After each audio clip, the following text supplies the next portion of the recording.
people. So you worked for me for how long you said? You started in January and then you started your own company in what, September? No, no, I started my own company in This is May. January 21, Right. y'all, by the way. Okay, I go started ahead. my company in May.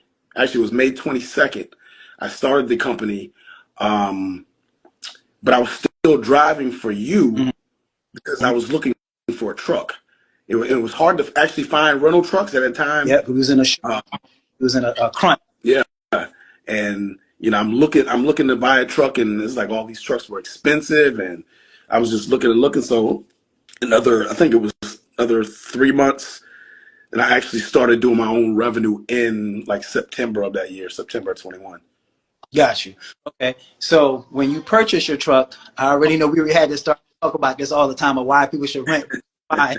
So this is my best friend that y'all heard me talk about in my master class. This is the best friend y'all always talk about on my lives. So now, do you own a truck now? No, Okay. All right. So now somebody just asked me a second ago, should they buy a truck or should they rent a truck starting off? And I was explaining, I'm a firm believer on rent maintenance. hmm So you got your truck. You ain't got to go 100% detail, but your first breakdown, how many months when you bought that truck? Bought it what, September? I bought it in August, end of August. August. All right. All right. How long was it before you think you had your first breakdown, and how much that cost if you can remember off the top of your head? It could be like a ballpark. The first time I had to fix anything, I went a good probably 5, 6 months with just the only thing I had to do was just the maintenance, changing the oil and things like that. And the first time I actually had to fix something, um, man, that Something first it's probably maybe about, $600 or $700 the first time, but then it yeah, went up. something was 2,000 at one point. I think it was a turbo or No, that something. turbo was $5,000. Okay. All right. But I think the first breakdown was like 2 grand. I think it wasn't something like Oh that. yeah, It yeah, was, yeah. It was a um oil filter housing up uh-huh. underneath the truck had got cracked, so I had to replace that whole unit had to come out, and this the labor was pretty expensive for it. The part was maybe $800 or $900, but the labor was equally expensive. Okay, cool. So that was the first breakdown. Then how long after your first breakdown for your second, I think the turbos went out. How Yeah, the long? turbo went out. Um,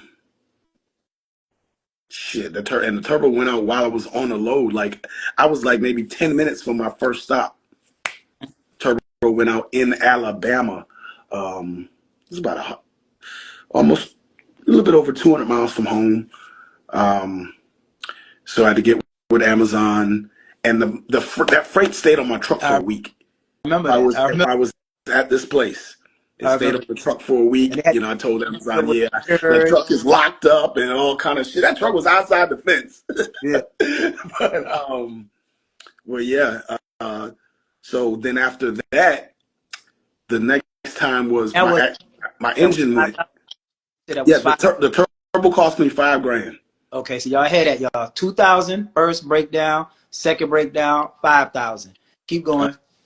Then I was on I was doing a training session with somebody. We're coming back, maybe probably about 45 minutes from Atlanta, and I noticed the truck is like losing power, um, smoking a little bit. So I stopped at a gas station.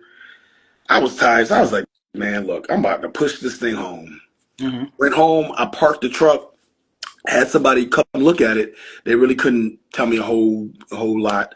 Um, and then I met the mechanic where we had that was in the meet and greet. So she sent a mechanic out there and told me that I remember. the engine, Wasn't she? She was a female. yeah, yeah, Yep, I remember her. the engine was going.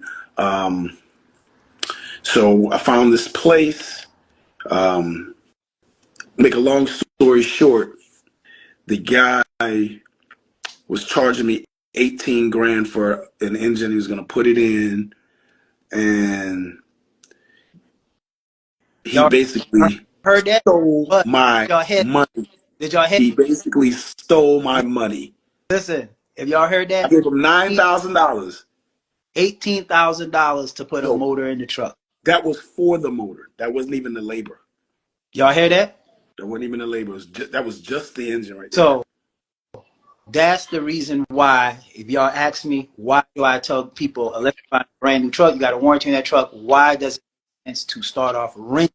I'm not saying you can never own, but you have a warranty, you need a credit card, you need to have $50,000 saved up before you purchase a truck. And matter of fact, I know y'all can't really see this, but like, so y'all see those numbers I was talking about, 2,000, 5,000, 18,000.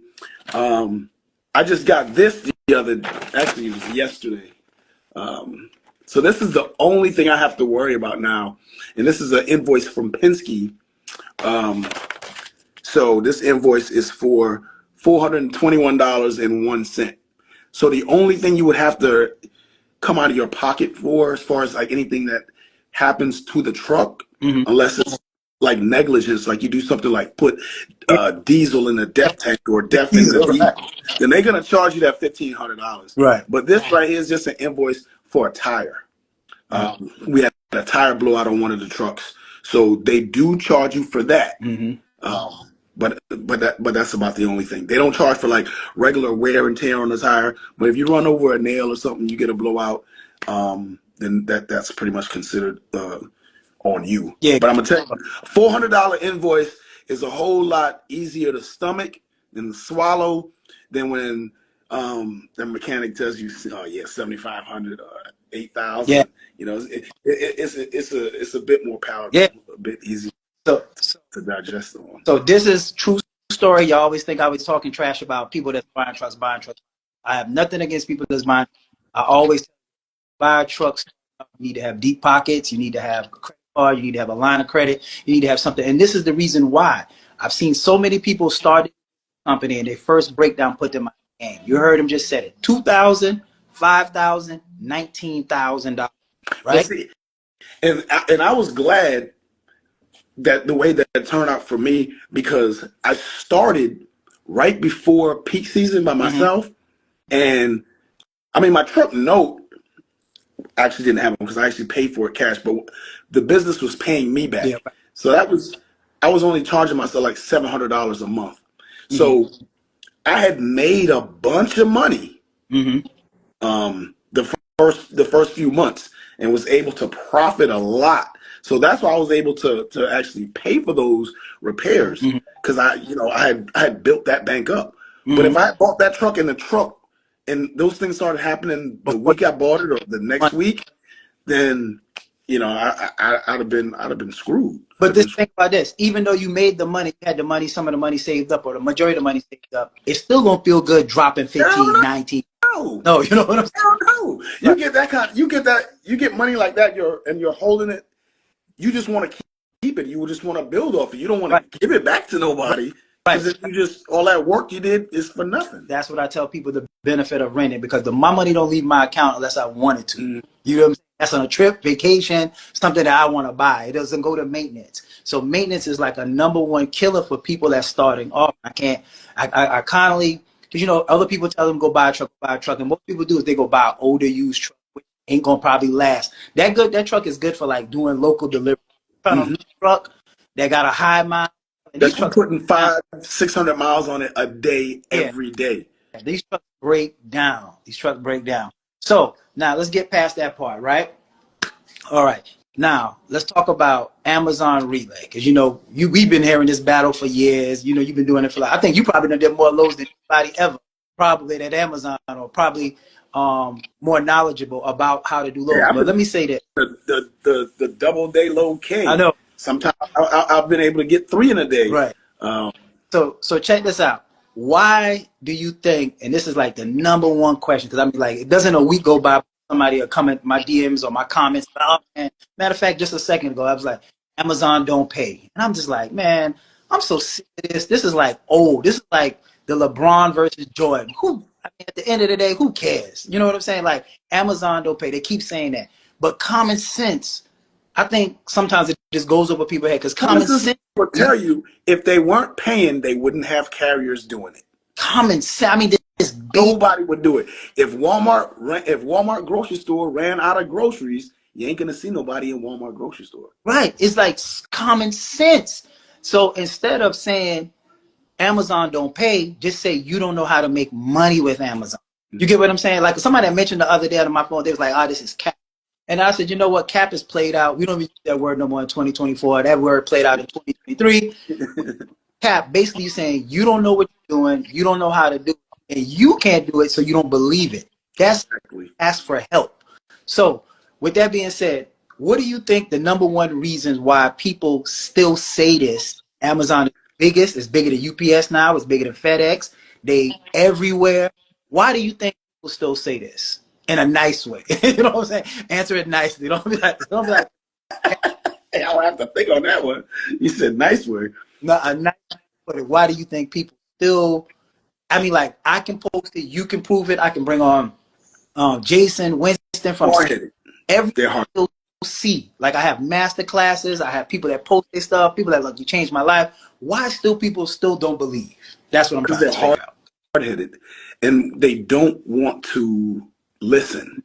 They don't want to listen to the information that they've been given, or once they get a little bit of information, they think that that's all that they need to be successful. Like, in other words, they'll refuse to get a mentor. Mm-hmm. You know, some things come easy for people, but those same things don't come easy for everyone. Right. You know, what is Michael Jordan good at? Basketball. He had to work to play basketball. Right. This came natural. It was a gift to him. But when he tried to play It baseball, wasn't as it was something good. he had to work on. Right, right. You know what I'm saying? So we pretty much talking the same thing. You know, it was easy for you. It was easy for me. But the Mm-hmm. next person isn't me, and they're not Mm-hmm.